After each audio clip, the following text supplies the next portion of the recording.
Darkness hides many things. Things that watch, things that wait, things that hunger. We tell ourselves that monsters don't exist, that the whispers in the night are just the wind, that the shadow in the corner is just a trick of the light. But deep down, you know the truth. Something is always lurking. Tonight, we step into the unknown. 3 terrifying stories, each more disturbing than the last. Are you brave enough to keep watching? Or will you look away before it's too late? Turn off the lights, put on your headphones, and remember, you're never really alone.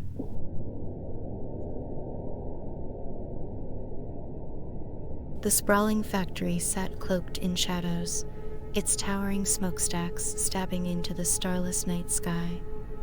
Amelia Parsons had orchestrated this moment meticulously, her career a crescendo of success and ambition that now led her here. The glass labyrinth, she called it. A labyrinth of mirrors, her magnum opus, a reflection of her brilliance and self-made triumph. But tonight, as she walked the eerie corridors alone, her heels clicking against the concrete floor, she felt a peculiar heaviness. The mirrors rose like sentinels on either side of her, their surfaces unnaturally clean, as if waiting to swallow her image whole. The air tasted metallic, sharp and biting against her tongue. She glanced over her shoulder, her reflection repeating infinitely behind her, faces in the glass growing more distorted the farther back they stretched. She shook off the unease. "Nerves," she whispered to herself, though her voice faltered. Amelia never got nervous. Not anymore.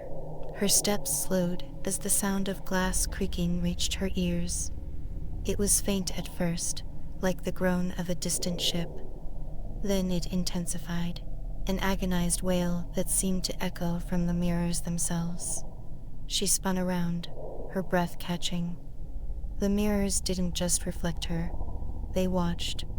Her own face stared back, but something about the eyes was wrong. Too wide, too hollow. A cold pressure pressed against her chest, invisible hands shoving her backward. She stumbled, slamming into the glass. Her reflection split into shards that swirled like a kaleidoscope before snapping back into place. Amelia gasped, her heartbeat a deafening roar in her ears. She reached out to steady herself, but the mirror beneath her palm was warm and pulsing, like flesh. A scream built in her throat as the labyrinth began to shift. The walls closed in, their reflective surfaces rippling like disturbed water. Her image fractured and multiplied, reflections of her panic-stricken face spinning around her. The air grew thicker, suffocating, as if the factory had become a living thing, feeding on her fear. Amelia tried to run, but the floor seemed to tilt beneath her feet. She was dragged, pulled into the maze deeper, mirrors opening and closing like jaws. Her screams echoed endlessly, bouncing off the glass and returning to her distorted, mangled. Somewhere, far across town, a needle twisted into a tiny cloth doll, its limbs jerking to life. Maggie Roberts sat cross-legged on the floor of her dimly lit apartment, the flickering candlelight casting grotesque shadows on the walls. In her lap rested the doll, a crude, ugly thing, its fabric stained with years of resentment and rage. A single strand of Amelia's golden hair was knotted into its head, and its painted eyes glimmered with malicious intent. She traced a finger along the doll's arm, memories slithering into her mind like vipers. Years ago, Amelia had been her best friend. They were inseparable in college, sharing secrets, dreams, and an unshakable bond. But that bond had snapped the moment Amelia took what was Maggie's. Maggie had loved Ben with a quiet, devoted intensity. He was kind, warm, and everything she had ever wanted. And Amelia? Amelia had known. She had laughed with Maggie about their future together, had encouraged Maggie to confess her feelings. And then, with her effortless charm, Amelia had stolen him. It started with flirtations disguised as innocent jokes, lingering touches that should have meant nothing. Maggie saw the way Ben's eyes began to follow Amelia instead of her, the way he leaned in closer when Amelia spoke, the way Maggie became invisible. The final betrayal came at a party, one Maggie hadn't even attended. She had stayed in that night, too exhausted from school to go out. But Amelia and Ben had gone, and in the morning, everything was different. Ben wouldn't meet Maggie's eyes, and Amelia? She didn't need to say a word. The smirk on her lips, the possessive way she rested her hand on Ben's arm, told Maggie everything she needed to know. Maggie had flunked out of college soon after.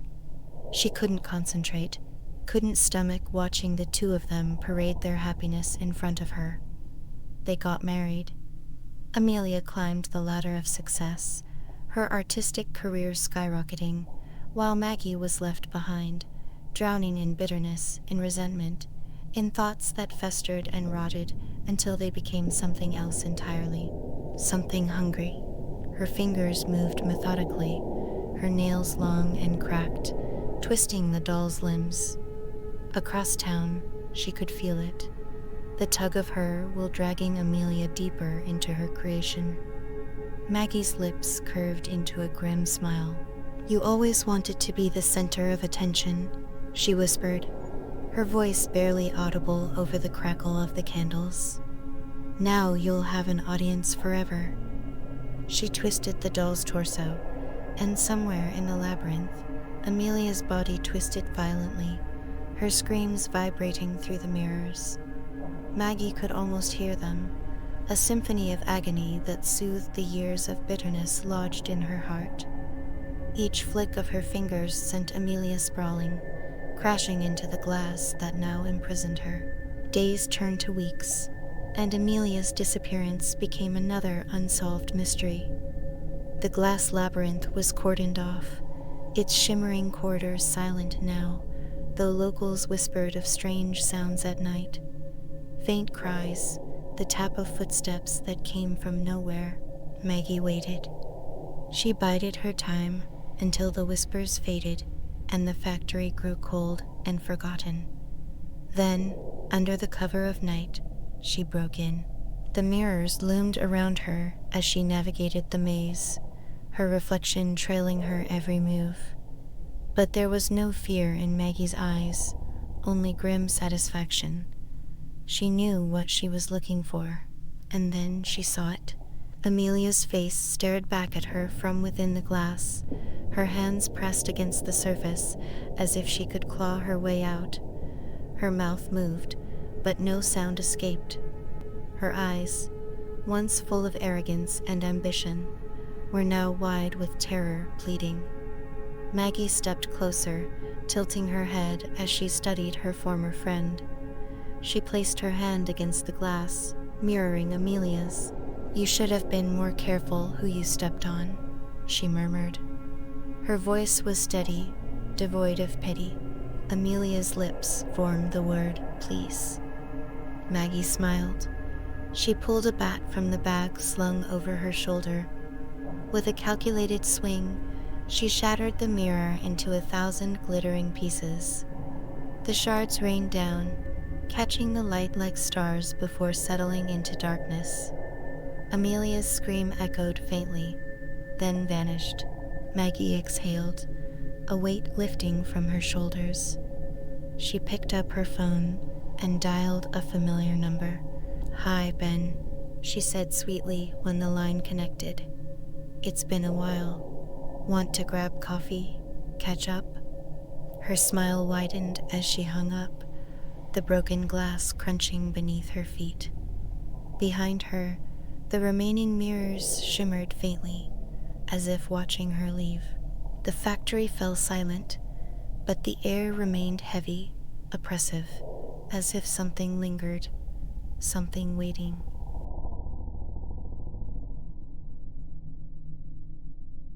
The dim glow of the desk lamp cast long, quivering shadows across the room as Ethan Graves, celebrated horror novelist, leaned back in his chair, rubbing his tired eyes. He was one chapter away from completing his latest novel, a masterpiece of terror, and yet, for the past few months, an inexplicable sense of dread had clawed at the edges of his mind. He had seen the shadow. Tonight was no different. The soft hum of his security system suddenly crackled to life, sending a cold spear of adrenaline through his veins. He turned to the monitor, heart hammering in his chest. There, just beyond the wrought iron gates of his secluded estate, a dark figure stood motionless, its shape indistinct, shifting, as if the night itself had taken form. The figure had no face, only a void of nothingness. Ethan swallowed hard. The gates were locked. They had always been locked, but it didn't matter. He reached for his whiskey, the ice clinking against the glass as he downed it in one burning gulp. The shadow had appeared before. It never stayed for long, just long enough to remind him that it was watching. The screen flickered. The figure was gone. Dread coiled in his stomach like a nest of writhing snakes. He reached for the bottle, poured another glass, and swallowed 2 sleeping pills dry. His body felt heavy, his vision blurred. The world spiraled into darkness. Then, silence. Ethan awoke with a start, his breath ragged. Something was wrong. The air was thick, oppressive, humming with an unnatural energy. He was in his bedroom, yet it wasn't his bedroom. The walls, once adorned with rich mahogany panels, were now gnarled, twisted like the bones of something long dead. The chandelier above hung like a rotten carcass, dripping with something thick and black. The air smelled of decay. He staggered to his feet. The mansion was wrong. Shadows moved along the walls, creeping, watching. His breath hitched as he stepped into the hall, the floor creaking beneath his weight. The long corridor stretched impossibly far, warping and shifting like something alive. A distant sound, a whisper of laughter, guttural and hollow, echoed in the void. Then he saw them. Figures emerged from the darkness. Familiar faces twisted in agony, flesh peeling, eyes hollow sockets of torment. He knew them. He had created them. They were the victims of his stories, the ones he had condemned to fates worse than death. And now they wanted him. Ethan turned and ran, his heartbeat a thunderous roar in his ears. The mansion folded around him, twisting corridors into a labyrinth of nightmares. He stumbled into a vast chamber, his study, but transformed. The floor was no longer wood, but a massive chessboard, stretching into an abyss of darkness. A grotesque night piece shifted, its obsidian blade gleaming. The game had begun. Ethan moved cautiously, sweat dripping from his brow. The pieces stirred, eyeless statues that jerked and twitched with unnatural spasms. He took a step. The air vibrated. A rook lunged, its spiked form crashing down where he had just stood. He leaped forward, dodging, his breath ragged. Each move was a gamble. Each misstep could mean death. The path to escape was closing. His pulse pounded. He made his move. Checkmate. The pieces froze. Silence swallowed the room. Then, a shadow unfurled in front of him, rising, solidifying into a figure. Ethan staggered back. He knew that silhouette, the dark figure from the gate, the presence that had haunted him for months. It stepped closer, the dim light revealing its face, his own face, a perfect mirror, but wrong. Eyes black voids, lips curled into a sinister smirk. It was him, yet not him. A twisted reflection. A doppelganger birthed from the horrors he had penned. The air grew suffocating. The figure grinned wider, leaning in. "You wrote me," it rasped, voice dripping with malice. "And now, I will write you." Darkness surged. Ethan screamed. Then silence. The next morning, his publisher called. Ethan's manuscript had arrived. Complete. Perfect. But Ethan Graves was never seen again.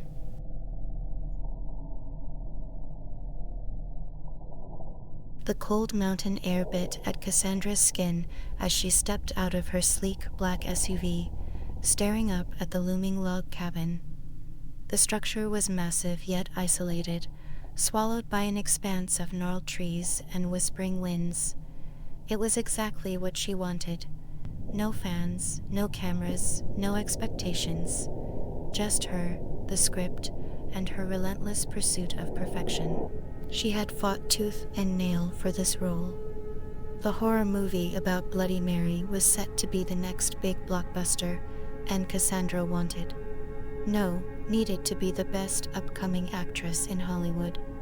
She had already built a reputation for pushing herself to the extreme for her roles, and this was no different. To fully embody the part, she had chosen this remote retreat, isolating herself to focus without distraction. She had to channel Bloody Mary's torment, her rage, her presence. She wasn't just going to act the part, she was going to become her. This role would be her breakout moment, and she refused to let anything stand in her way. The cabin's interior was just as grand as she had hoped, adorned with high wooden beams, a stone fireplace, and dim, flickering lanterns. She set her suitcase by the door and made her way to the grand bathroom, a Gothic sanctuary of dark tiles and an antique clawfoot tub. A mirror, wide and aged with an ornate gold frame, stretched across the wall. It was perfect. As the night deepened, shadows stretched unnaturally across the walls, the wind's howls creeping under the cabin's eaves like sinister whispers. Cassandra stood before the mirror, script clutched in white-knuckled fingers, rehearsing in a voice barely above a whisper. "Bloody Mary, Bloody Mary, Bloody Mary." She inhaled sharply, forcing herself to meet her reflection. The dim light cast eerie hollows under her eyes. Her pulse drummed in her ears, but nothing happened. Of course, nothing happened. It was just a legend. Yet, as she turned away, something stirred. A movement, slight yet deliberate, in the corner of her vision. Her breath hitched, spine stiffening. Slowly, she turned back to the mirror. Her reflection hadn't moved, but something stood behind it, a figure draped in shadow and malice, with empty, bleeding sockets where eyes should be, lips blackened and twisted into something that was neither a grin nor a grimace. A clawed, skeletal hand rose, fingers curling as if beckoning. A choked gasp escaped Cassandra's throat, but her body remained frozen, trapped in the gaze of the impossible. The mirror darkened, its surface rippling like disturbed water. Then, with a sickening shatter, it burst outward. She stumbled back, shards slicing her bare arms as a guttural, otherworldly wail erupted from the broken glass. The thing, Bloody Mary, slithered forward, its movements jerky, unnatural, as though it were being dragged by unseen strings. Cassandra ran. Down the hall, through the darkened cabin, her own panicked breaths deafening her. The air grew thick, oppressive, as though the walls themselves closed in, squeezing the breath from her lungs. A shadow loomed ahead. The doorway, her escape. The air behind her shifted. Cold fingers brushed the nape of her neck. She screamed, lunging for the door. Her trembling hands fumbled with the lock, the sensation of something just inches away, stretching, reaching, clawing. The door flung open, and she stumbled outside into the freezing night. Snow crunched beneath her as she bolted for the SUV, her legs screaming in protest. The engine roared to life as she slammed her foot onto the gas, the tires skidding against the icy driveway. The cabin shrank in her rearview mirror, swallowed by the encroaching dawn. Her pulse pounded in her skull, hands clenched tight around the wheel. She dared a glance up. The mirror, a face, gaunt and bloodied, its mouth stretching into an unholy grin. Eyes empty, black, endless, locked onto hers. A whisper, soft and sweet, slid into her ears like silk-wrapped razors. "You can't escape me." Cassandra screamed as the car fishtailed, the reflection vanishing as she careened down the mountain road, the sun's first light chasing the darkness away. But deep in her bones, she knew it wasn't over. It would never be over. Thank you everyone for your continued support on the channel. It is so deeply appreciated, and I greatly enjoy connecting with every one of you. Which creepy story did you enjoy? I really enjoyed the last one. I would love to hear your thoughts in the comment section. If you enjoyed these stories and want to hear more eerie tales, don't forget to subscribe and hit the bell so you don't miss any upcoming videos. It really helps out the channel reach more viewers like you. If there are particular stories you want to hear, please let me know. Until next time, my friends.